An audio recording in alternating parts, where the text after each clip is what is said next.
Hey guys, welcome to Hollywood movies explainer. तो आज की हमारी मूवी है लूसी और इस मूवी में हमें ये बताया गया है कि अगर हमारा ब्रेन अपनी कैपेसिटी का पूरा यूज कर पाता है तो हमारा ब्रेन क्या क्या कर सकता है, मीन्स हमारे पास क्या क्या पावर्स आ जाती हैं। और कहानी स्टार्ट करने से पहले यहाँ पर मैं आपको बताना चाहता हूँ कि नॉर्मली हमारा ब्रेन अपनी कैपेसिटी का 7 to 10% तो यूज कर ही लेता है। पर अगर क्या होगा अगर हम इसी ब्रेन की कैपेसिटी का 10%, 20%, 50%, 100% तक यूज कर लें। तो दोस्तों, अगर आप इन सवालों का जवाब जानना चाहते हैं तो देखते रहिए हमारे आज की इस वीडियो को। तो चलिए इस कहानी को स्टार्ट करते हैं।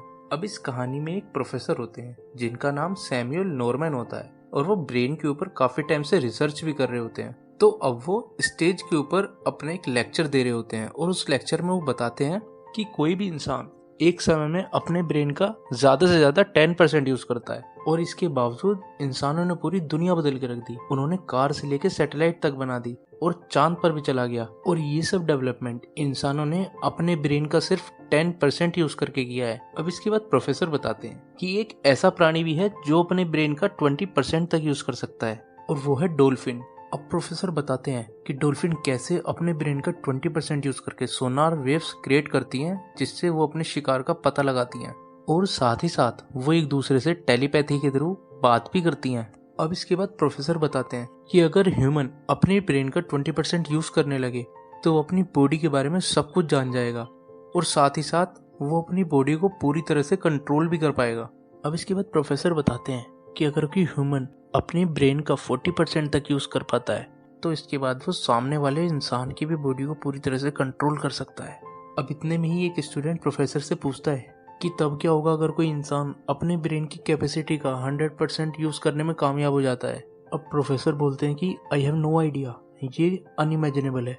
अब दोस्तों, इस मूवी में जो हीरोइन होती है उसका नाम होता है लूसी और वो अपने बॉयफ्रेंड के बुलाने के बाद एक होटल के बाहर आती है और अपने बॉयफ्रेंड से मिलकर पूछती है कि तुमने मुझे यहाँ पर क्यों बुलाया है। अब दोस्तों, उसका बॉयफ्रेंड जिसका नाम रिचर्ड होता है वो लूसी से कहता है कि तुम्हें प्लीज मेरे लिए ब्रीफकेस अंदर मिस्टर जैंग को डिलीवर करना है। अब वो लूसी को बताता है कि इस ब्रीफकेस को डिलीवर करने के $1000 मिलेंगे जिसमें से $500 मैं तुम्हें दे दूंगा। अब लूसी बोलती है कि एक ब्रीफकेस को डिलीवर करने के $1000, ऐसा कौन करता है, जरूर इसके अंदर कुछ इलीगल चीज होगी। और वो उसको साफ साफ ही काम करने से मना कर देती है। पर उसका बॉयफ्रेंड रिचर्ड उस ब्रीफकेस को लूसी के हाथ से हथकड़ी से बांध देता है और कहता है कि अब तो तुम्हें अंदर जाना ही होगा क्योंकि इस हथकड़ी की चाबी मिस्टर जैंग के पास ही है। अब मजबूर होकर लूसी को अंदर जाना ही पड़ता है। अब वो उस होटल के अंदर जाती है और उस होटल के रिसेप्शनिस्ट से बोलती है कि मुझे मिस्टर जैंग से मिलना है। अब वो लूसी से उसका नाम पूछता है तो लूसी बोलती है कि मुझे रिचर्ड ने यहाँ पर भेजा है। अब इसके बाद रिसेप्शनिस्ट मिस्टर जैंग को कॉल करके सब बताता है। फिर थोड़ी देर बाद कुछ लोग नीचे आते हैं और गेट पर खड़े रिचर्ड को गोली मार देते हैं जिससे लूसी काफी डर जाती है और वो लूसी को पकड़कर अंदर ले जाते हैं। अब वो लोग लूसी को जबरदस्ती पकड़कर होटल के एक रूम में ले जाते हैं। वहाँ पर लूसी एक आदमी की लाश देखती है। अब वो बहुत ही ज्यादा घबरा जाती है और वो समझ नहीं पाती कि उसके साथ ही हो क्या रहा है। अब इतने में मिस्टर जैंग आते हैं। तभी लूसी उनसे रोकर बोलने लगती है कि देखो, मेरा नाम लूसी है, मुझे तो ये बैग डिलीवर करने के लिए रिचर्ड ने बोला था, मेरी कोई गलती नहीं है, मुझे मत मारो। अब इसके बाद मिस्टर जैंग लूसी को एक पेपर पर उस ब्रीफकेस का पासवर्ड लिख कर देते हैं और अपने आदमियों के साथ उस रूम से बाहर चले जाते हैं और छुप जाते हैं और फिर लूसी से उस ब्रीफकेस को खोलने के लिए कहते हैं। लूसी पूछती है कि तुम सब यहाँ से चले क्यों गए। अब मिस्टर जैंग बोलते हैं क्योंकि हमें उस आदमी पर भरोसा नहीं है जिसने तुम्हें यहाँ पर इस ब्रीफकेस के साथ भेजा है। अब इसके बाद लूसी डरते डरते उस ब्रीफकेस को खोलती है। तभी मिस्टर जैंग पूछते हैं कि बताओ उस ब्रीफकेस के अंदर क्या है। अब लूसी उन्हें बताती है कि इस ब्रीफकेस के अंदर 4 पैकेट्स हैं जिनके अंदर पर्पल कलर का पाउडर भरा हुआ है। अब मिस्टर जैंग वापस रूम के अंदर आ जाते हैं और उन पैकेट्स को देखकर काफी खुश हो जाते हैं। अब इसके बाद वो लूसी से कहते हैं कि तुम्हें हमारा एक काम करना पड़ेगा। लूसी पूछती है कैसा काम। वो कहता है कि तुम्हें हमारे लिए इस पैकेट को स्मगल करना पड़ेगा। लेकिन लूसी ये पैकेट स्मगल करने के लिए मना कर देती है। तभी वहाँ पर खड़ा एक आदमी लूसी के मुंह पर जोरदार मुक्का मारता है जिससे लूसी बेहोश हो जाती है। अब जब लूसी को होश आता है तो लूसी देखती है कि वो एक बेड पर लेटी हुई है। तभी वो देखती है कि उसके पेट का किसी ने ऑपरेशन कर उस पर पट्टी बांध रखी होती है। तभी एक आदमी अंदर आता है और वो लूसी से कहता है कि डरो मत, तुम्हारे अंदर सिर्फ हमने एक पैकेट डाला है। और वो आदमी लूसी को मिस्टर जैंग के पास लेकर जाता है और वहाँ पर खड़ा दूसरा आदमी लूसी से कहता है कि तुम डरो मत, हमने तुम्हारे अंदर सिर्फ एक ड्रग का पैकेट प्लांट किया है जो तुम्हें हमारे लिए डिलीवर करना पड़ेगा और इसको डिलीवर करने के बाद तुम अपने घर जाने के लिए फ्री हो। अब लूसी उससे पूछती है कि तुमने मेरे पेट के अंदर कौन सा ड्रग डाला है। तभी वो आदमी कहता है ये CPH4 है जिसे यूरोप के बच्चे काफी पसंद करेंगे। अब इसके बाद उस रूम में 3 आदमी और आते हैं और उनको भी ये पैकेट अलग अलग जगह पर डिलीवर करना होता है। अब इसके बाद मिस्टर जैंग के साथ वाला आदमी उन चारों से कहता है कि अगर तुम चारों में से किसी ने भी हमारे साथ चीटिंग करने की कोशिश की तो हम तुम्हारे और तुम्हारे फैमिली का एड्रेस जानते हैं और फिर हम तुम सबको मार देंगे। अब उन चारों लोगों के मुंह पर काला कपड़ा डालकर उनको अलग अलग जगह ले जाया जाता है। अब वो लूसी को एक रूम में ले जाकर बंद कर देते हैं और जो 2 आदमी जो लूसी को इस रूम के अंदर लेकर आए होते हैं उनमें से एक आदमी लूसी को छेड़ने की कोशिश करता है पर लूसी उसको मना कर देती है। तभी वो आदमी गुस्से में लूसी को मारने लगता है और वो लूसी के नीचे गिरने पर लूसी के पेट में लाते मारने लगता है और फिर वहां से चला जाता है। अब क्योंकि लूसी के पेट का ऑपरेशन हुआ होता है तो लूसी दर्द से तड़पने लगती है और उसके अंदर जो ड्रग का पैकेट होता है वो भी अंदर अंदर फट जाता है और वो ड्रग धीरे धीरे उसकी बॉडी में घुलने लगता है। अब लूसी और भी ज्यादा तड़पने लगती है और फिर वो बेहोश हो जाती है और जब थोड़ी देर बाद वो होश में आती है तो वो खड़ी होकर चुपचाप कुर्सी पे बैठ जाती है और वो एक ही जगह पर ध्यान लगाकर देखने लगती है।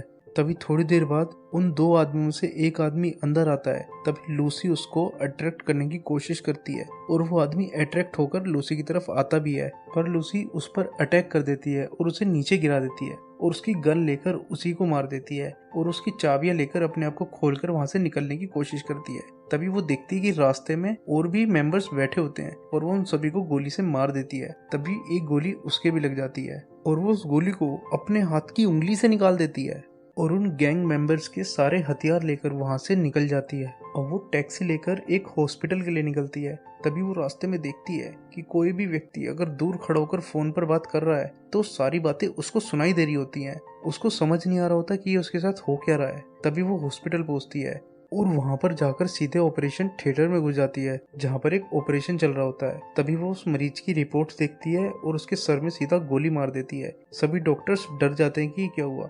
तभी लूसी उनसे बोलती है कि डरो मत, तुम इसको वैसे भी नहीं बचा पाते क्योंकि इसका जो ट्यूमर था वो उसकी स्पाइन तक पहुंच गया था। तभी वो उन डॉक्टर्स के ऊपर गन तान देती है और उस पेशेंट को नीचे गिराकर उस स्ट्रेचर पर खुद लेट जाती है और डॉक्टर से कहती है कि मेरे पेट के अंदर एक ड्रग का पैकेट है, उसे बाहर निकालो।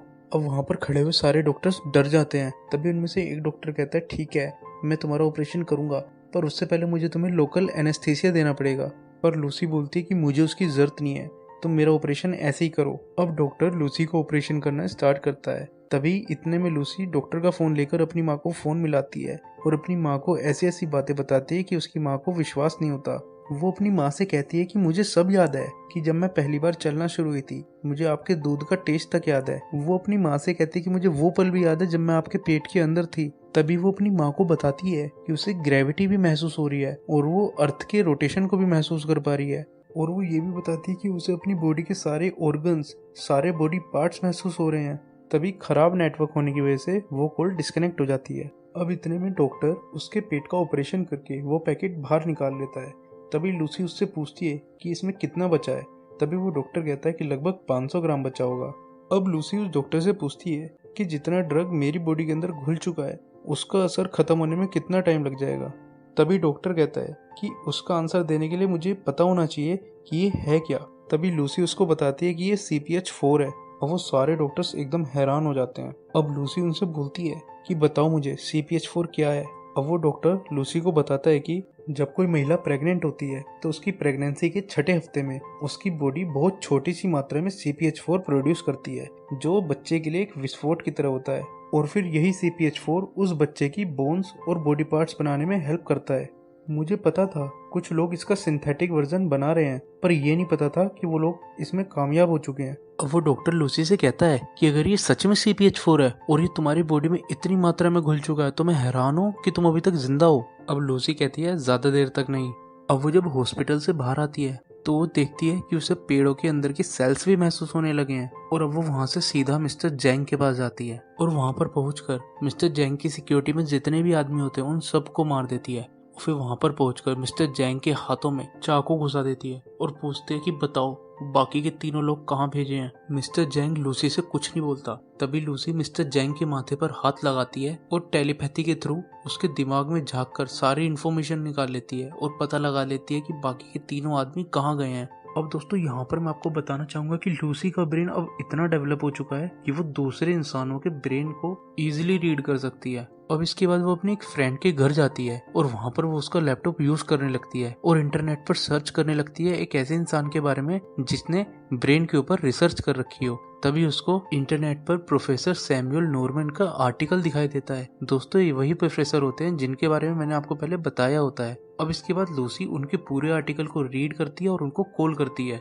और कॉल कर कर कहती है कि मैंने आपकी ब्रेन कैपेसिटी पर पूरी रिसर्च पढ़ी है और प्रोफेसर को बताती है कि मेरे सेल्स एबनॉर्मली रिप्रोड्यूस कर रहे हैं लगभग मिलियंस इन अ सेकंड। यहाँ पर दोस्तों मैं आपको इस बात को समझने के लिए एक इन्फॉर्मेशन बताना चाहूंगा। जो ह्यूमन सेल की लाइफ होती है वो 120 डेज की होती है, लेकिन लूसी की बॉडी में ये प्रोसेस काफी तेज हो चुका है और अब उसकी बॉडी में हर सेकंड करोड़ों सेल्स पर सेकंड बन रहे हैं और फिर रीजनरेट हो रहे हैं। अब इसके बाद लूसी प्रोफेसर से कहती है कि अगर ये सब इसी स्पीड से होता रहा तो मैं 24 घंटे से भी पहले मर जाऊंगी, पर मेरी बॉडी सेल्स का इतनी तेजी से रिप्रोडक्शन मुझे मेरे ब्रेन को ज्यादा से ज्यादा कैपेसिटी में यूज करने के लिए हेल्प कर रहा है। अब प्रोफेसर कहता है कि मुझे कुछ भी समझ नहीं आ रहा कि तुम क्या कह रही हो। अब लूसी प्रोफेसर को बताती है कि उसने लार्ज क्वांटिटी में सिंथेटिक CPH4 एब्जॉर्ब कर लिया है जिससे ये सब हो रहा है। अब वो प्रोफेसर को बताती है कि इस ड्रग की हेल्प से वो आगे जाकर अपने ब्रेन का 100% भी यूज कर पाएगी और बताती है कि अभी मैं 28% कर पा रही हूँ और बताती है कि इतने परसेंट ब्रेन के इस्तेमाल से वो काफी चीजें कर पा रही है। वो टेलीपैथी भी कर पा रही है, वो इलेक्ट्रोमैग्नेटिक वेव्स को भी कंट्रोल कर पा रही है। तभी वो प्रोफेसर को उसके मोबाइल पर, उसके लैपटॉप पर, अपने टीवी पर अपनी वीडियो चलाकर दिखाती है। लूसी उसको बताती है कि उसको कोई डर महसूस नहीं होता, ना ही कोई दर्द महसूस होता है और ना ही उसको कोई इच्छा होती है। वो सारी चीजें जो इंसान को इंसान बनाती है वो धीरे धीरे सब उसमें से खत्म होती जा रही हैं। अब वो प्रोफेसर से कहती है कि मेरे अंदर क्वांटम फिजिक्स, अप्लाइड मैथमेटिक्स और बाकी जो ज्ञान इकट्ठा हो रहा है मैं उस सबका क्या करूं। तभी प्रोफेसर कहते हैं कि इस इंफॉर्मेशन को आगे पास करो जैसे हमारे सेल्स करते हैं। पुराने सेल्स मरते हुए अपनी इंफॉर्मेशन नए सेल्स को दे देते हैं और यही लाइफ का एकमात्र लक्ष्य है। अब लूसी कहती है ओके, मैं 12 घंटे में आपसे आकर मिलूंगी। अब इसके बाद लूसी कॉल को डिस्कनेक्ट करती है और अपनी फ्रेंड के घर से निकल जाती है। अब लूसी पेरिस जाने के लिए एयरपोर्ट जाती है और वो अपनी पहचान छुपाने के लिए अपने बालों का कलर और स्टाइल चुटकी में चेंज कर लेती है। ये सब वो इसलिए कर लेती है क्योंकि उसकी बॉडी पर उसका 100% कंट्रोल हो चुका है। अब वो पेरिस के एक पुलिस स्टेशन में कॉल करती है और वहाँ के सीनियर ऑफिसर से बोलती है कि अपनी चेयर पर बैठो और अपनी टेबल पर पड़ा लाल पेन उठाओ और जो मैं बोल रही हूँ वो लिखो। अब वो पुलिस वाला ये सब सुनकर हैरान हो जाता है कि उसे ये सब कैसे पता। तभी लूसी उसको बताती है कि 3 लोग पेरिस में अलग अलग एयरपोर्ट पर आने वाले हैं और वो अपनी बॉडी के अंदर ड्रग्स के पैकेट छुपा कर ला रहे हैं और उन तीनों को पकड़ लो और उन ड्रग्स के पैकेट्स को संभाल कर रखना, मैं भी जल्दी पेरिस पहुंच जाऊंगी। इतना कहकर लूसी इलेक्ट्रोमैग्नेटिक वेव्स का यूज करके उस ऑफिसर के सिस्टम में उन तीनों लोगों की पूरी इन्फॉर्मेशन डाल देती है और वो लोकेशन भी डाल देती है जहाँ पर वो आने वाले हैं और इसके बाद कॉल डिस्कनेक्ट कर देती है। अब वो पुलिस वाला ये सब देखकर हैरान हो जाता है और जल्दी से जल्दी उन तीनों को पकड़ने के लिए एयरपोर्ट के लिए निकलता है और बाकी की एयरपोर्ट्स पर उन पुलिस को चौकन्ना होने के लिए रहता है।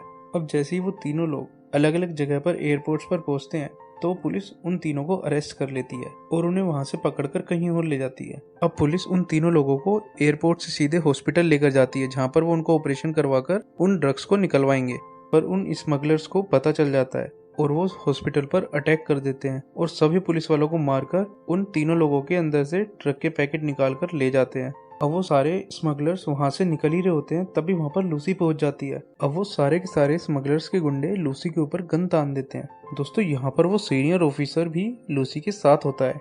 तभी लूसी आगे बढ़ती है और उन सभी के सभी गुंडों को बिना हाथ लगाए मार देती है और जो उन गुंडों का हेड होता है उसको स्टैचू की तरह एक जगह खड़ा कर देती है। वो कुछ भी नहीं कर पाता, ना ही हिल पाता है जरा सा भी, और वो अंदर जाकर उन तीनों ड्रग्स के पैकेट्स को ले आती है। अब इसके बाद लूसी और वो पुलिस ऑफिसर वहां से निकल जाते हैं और सीधा प्रोफेसर नॉर्मन के पास जाते हैं। अब प्रोफेसर नॉर्मन लूसी को बाकी के प्रोफेसर से मिलवाता है और कहता है कि ये अपने अपने फील्ड में स्पेशलिस्ट हैं। अब लूसी और वो सारे प्रोफेसर्स मिलके बात करने लगते हैं। अब लूसी उन सभी को ऐसी ऐसी बातें बताती है कि वो सारे प्रोफेसर लूसी की बातें सुनकर हैरान रह जाते हैं। लूसी उनको क्वांटम फिजिक्स की ऐसी ऐसी बातें बताती हैं जो अभी तक किसी को भी पता नहीं होती हैं और जिसके ऊपर अभी भी रिसर्च चल रही होती है। अब इतने में वो स्मगलर्स और उनके गुंडे वहां भी पहुंच जाते हैं। तभी वो पुलिस वाला लूसी से कहता है कि तुम यहाँ पर इनसे बात करो और आगे का काम करो, उन गुंडों को मैं रोकता हूँ। अब लूसी प्रोफेसर से कहती है कि हमारे पास ज्यादा टाइम नहीं है, हमें जल्दी से जल्दी करना होगा। अभी लूसी अपने ब्रेन का 60% यूज कर पा रही होती है। तभी वो प्रोफेसर से कहती है कि मुझे अपने ब्रेन की कैपेसिटी को बढ़ाने के लिए और ड्रग अपने अंदर इंजेक्ट करना होगा। वो सभी प्रोफेसर्स लूसी की इसमें हेल्प करते हैं और लूसी के ब्लड में वो ड्रग इंजेक्ट करने की तैयारी करते हैं। दूसरी तरफ वो पुलिस ऑफिसर्स और बाकी की उनकी टीम उन गुंडों से लड़ रहे होते हैं। अब लूसी 2 से 3 सेकंड के ही अंदर उन तीनों पैकेट्स को अपने अंदर इंजेक्ट कर लेती है। अब लूसी के सेल्स के रिप्रोडक्शन की स्पीड और भी तेज हो जाती है और उसके ब्रेन की कैपेसिटी भी धीरे धीरे बढ़ने लगती है। अब वहाँ पर ऐसी ऐसी अजीब अजीब चीजें होने लगती हैं कि डॉक्टर्स उनको देखकर डरने लगते हैं। अब लूसी की बॉडी से एक डार्क मैटर निकलता है जो धीरे धीरे उस रूम में रखी सभी मशीन्स को पिघलाकर अभी तक का सबसे हाईटेक सुपर कंप्यूटर बनाने लगता है। अभी लूसी की ब्रेन की कैपेसिटी भी धीरे धीरे बढ़ने लगती है, 80%, 90%। अब जैसे ही उसकी ब्रेन की कैपेसिटी 90% होती है, तब इसके बाद वो टाइम ट्रेवल करने लगती है। अब वो वक्त में पीछे जाकर जानकारी इकट्ठी करने लगती है। सबसे पहले वो आदिवासियों के समय में जाती है, उसके बाद वो डायनासोर्स के समय में जाती है। अब इसके बाद वो वक्त में और भी पीछे जाती है, जहाँ पर वो एक चिंपैंजी जैसे दिखने वाले मानव को देखती है। अब वो इसके बाद वक्त में और भी पीछे जाती है और वो देखती है कि हमारी अर्थ की फॉर्मेशन कैसे हुई, सोलर सिस्टम कैसे बना, पूरी दुनिया कैसे बनी। अब वो वक्त में इतनी पीछे चली जाती है कि वहाँ पर जो भी कुछ हो रहा होता है उस सबसे लूसी को हर चीज के बारे में पता चल जाता है। वो लाइफ के सभी रहस्यों के बारे में जान चुकी होती है। अब वो अपनी ब्रेन की कैपेसिटी का 99% यूज कर पा रही होती है। अब धीरे धीरे उसकी बॉडी के सारे सेल्स जुड़कर एक हो रहे होते हैं और अब इस सब के बाद लूसी की बॉडी के आखिरी 2 सेल्स भी जुड़कर एक हो जाते हैं और वो अपनी ब्रेन की कैपेसिटी का 100% अचीव करती वहां से गायब हो जाती है। दरअसल उसका ब्रेन अब इतना डेवलप हो चुका है कि अब उसको जिंदा रहने के लिए बॉडी की जरूरत नहीं होती है। अब इतने में उस डार्क मैटर से बने सुपर कंप्यूटर से एक पेन ड्राइव निकलती है। तभी वो पुलिस वाला वहां पर आता है और पूछता है कि ये सब क्या है और लूसी कहाँ गई। तभी प्रोफेसर उस पेन ड्राइव को लेते हैं और उस पुलिस वाले के मोबाइल पर एक मैसेज आता है जिसमें लिखा होता है आई एम एवरीवेयर। और दोस्तों इस सीन के बाद ये मूवी यहीं पर खत्म हो जाती है। दरअसल लूसी ने जितनी भी यहाँ पर इन्फॉर्मेशन इकट्ठी की होती है वो सब प्रोफेसर को अपने पेन ड्राइव के थ्रू दे देती है। दोस्तों ये मूवी वाकई में एक लाजवाब मूवी है और मैं भी आपको रिकमेंड करूंगा कि आप इस मूवी को कम से कम एक बार तो जरूर देखें। तो दोस्तों अगर आपको आज की हमारी ये वीडियो पसंद आई है तो इसको लाइक कर अपने दोस्तों के साथ शेयर करना बिल्कुल मत भूलिएगा। और हाँ, हमारे चैनल पर डलने वाली ऐसी ही और वीडियोस की अपडेट्स को सबसे पहले अपने मोबाइल पर पाने के लिए हमारे चैनल को सब्सक्राइब जरूर करें। थैंक यू दोस्तों, मिलते हैं नेक्स्ट वीडियो में।